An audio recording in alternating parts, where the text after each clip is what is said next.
এই মুহূর্তের সবথেকে বড় খবর, প্রথম রাউন্ড ভোট গণনা শেষে ভাঙড়ে এগিয়ে নওশাদ সিদ্দিকী এবং দ্বিতীয় রাউন্ড গণনা শুরু হতেই ভাঙড়ে শুরু হলো আইএসএফ এর বিজয় মিছিল। এই মুহূর্তের সবথেকে বড় খবর, নওশাদ সিদ্দিকী এগিয়ে থাকায় ভাঙড়ের সাধারণ মহিলারাও রাস্তায় নেমে তার বিজয়ী উল্লাস পালন করছেন। শুধু তাই নয়, মহিলারাও বলছেন ভাঙড়ে আইএসএফ জিতবে, কিন্তু দেখার বিষয় শেষ পর্যন্ত শেষ হাসি কে হাসবে, শওকত মোল্লা নাকি নওশাদ সিদ্দিকী? বিস্তারিত দেখুন প্রতিবেদনে।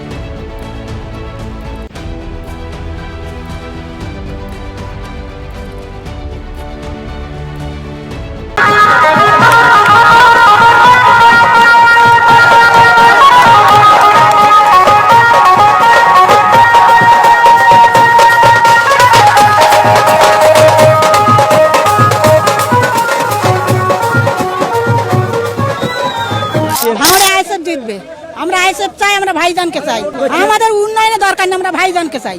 আমাদের লক্ষ্মীর ভান্ডারের দরকার নেই, বাজারের মালমাত্তার দাম কমকে দেখ, আমরা ভাইজানকে চাই। বন্ধুরা, কারোর ভোগ খবরে নজর দেবে না। এখন নওশাদ সিদ্দিকী ভাইজানের এজেন্ট যে যাদবপুরের ভিতরে ছিল, কলেজের ভিতরে, সেখান থেকে এজেন্ট বার হয়ে বলেছে, তারা বলেছে নওশাদ সিদ্দিকী ভাইজান 20,000 ভোটে আগিয়ে রয়েছে 7 রাউন্ডে। এখনো পর্যন্ত 17 রাউন্ড পুরোপুরি বাকি রয়েছে, সবে 7 রাউন্ড হয়েছে, এখনো 10 রাউন্ড বাকি রয়েছে। তাহলে এখন নওশাদ সিদ্দিকী ভাইজান 20,000 ভোটে আগিয়ে রয়েছে, তার মানে ওদের ঘুম হারাম হয়ে গেছে। আমরা সকলে আসছি, একসঙ্গে আসছি, দেখা হবে ভাঙড়ের ময়দানে। আইএসএফ জিন্দাবাদ। যেটা দেখেছি কয়েক যুগের ভিতরে, যদি মানুষ নির্দ্বিধায় নির্বিঘ্নে নির্ভয়ে যদি মানুষ তার গণতন্ত্র উৎসব করে, সেটা হলো 2026।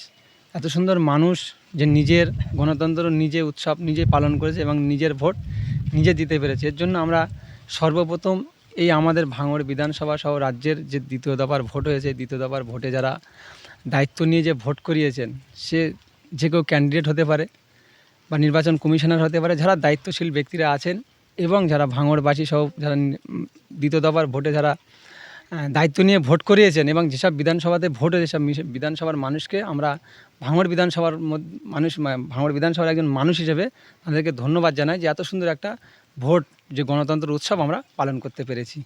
নওশাদ সিদ্দিকী ভাইজান দ্বিতীয়বারের মতো আবার বিধানসভায় ঢুকছে।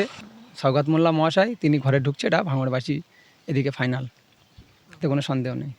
হ্যাঁ, একদম ফাইনাল, এখানে কোনো গল্প হবে না। কারণ যেহেতু ভাই 2021 সালে ভাঙড় বিধানসভাতে মোহাম্মদ নওশাদ সিদ্দিকী মহাশয় সংযুক্ত মোর্চার পক্ষ থেকে বিধানসভায় ঢুকেছিল, গোটা 5টা বছর যেভাবে মানুষের দ্বারে দ্বারে গিয়ে মানুষের চাওয়া পাওয়ার কথা, অভাব অভিযোগের কথা নিজের ডায়েরিতে নোট করেছেন এবং যেখানে যেভাবে সুবিধে যদি সেখানে বোঝানোর মতো হয় বুঝিয়ে দিয়েছে, যুক্তি তর্ক দিয়ে বুঝেছে, যেগুলো বিধানসভার মধ্যে উপস্থাপন করা হয় সেগুলো বিধানসভার মধ্যে তিনি তুলে ধরেছেন এবং জনসংযোগের মাধ্যমে মানুষের দ্বারে দ্বারে তিনি পৌঁছেছেন। এবং যে এসআইআর এবং রক্তদান শিবির, এটা তো মারাত্মক বিষয় হয়ে দাঁড়িয়েছে যে তিনি গোটা 5টা বছর যেভাবে রক্তদান শিবির মাধ্যম দিয়ে মানুষের কাছে পৌঁছেছে।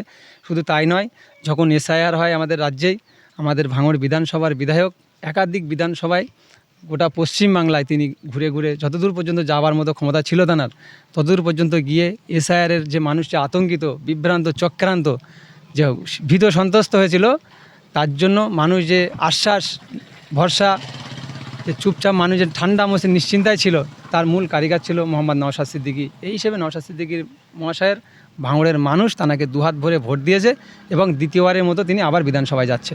বাম সমর্থিত আইএসএফ প্রার্থী হয়েছিলেন আবুল ইসলাম, তিনি তার সর্বোচ্চ লড়াই করেছেন এবং ক্যানিংয়ের মানুষ সেটা দেখবেন। ক্যানিংয়ের মানুষ যে এতদিন ভোট দিতে পারেনি, এতদিন র্যাগিং হতো, ভোট লুট হতো, ছাপ্পা হতো, সেটার দিক থেকে অনেকটা মানুষ ভোট দিতে পেরেছে। এবার যদি ক্যানিং পূর্বের মানুষ যদি মনে করে যে আমাদের তৃণমূল সরকারের থেকে আমরা ভোট দিতে পারিনি, আমাদের ভোটটা ঠিক জায়গায় দেওয়া দরকার, নিশ্চয়ই তারা দেবে।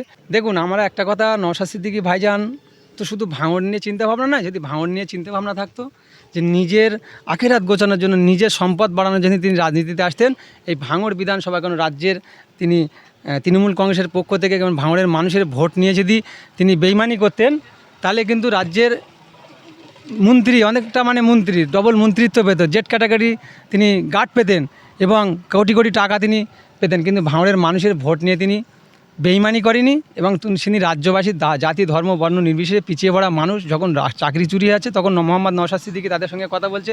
তিলোত্তমা যখন বিচার পাচ্ছে না, আনিস খান যখন বিচার পাচ্ছে না, তামান্না যখন বিচার পাচ্ছে না, তখন তাদের সঙ্গে তিনি সাথ দিয়ে একজন বিরোধী হিসেবে যতটা পাচ্ছে তিনি চেষ্টা করছেন যে মানুষ শান্তি শৃঙ্খলা, মানুষ সোজা রাস্তায় হাঁটুক, মানুষ শান্তিতে থাকুক।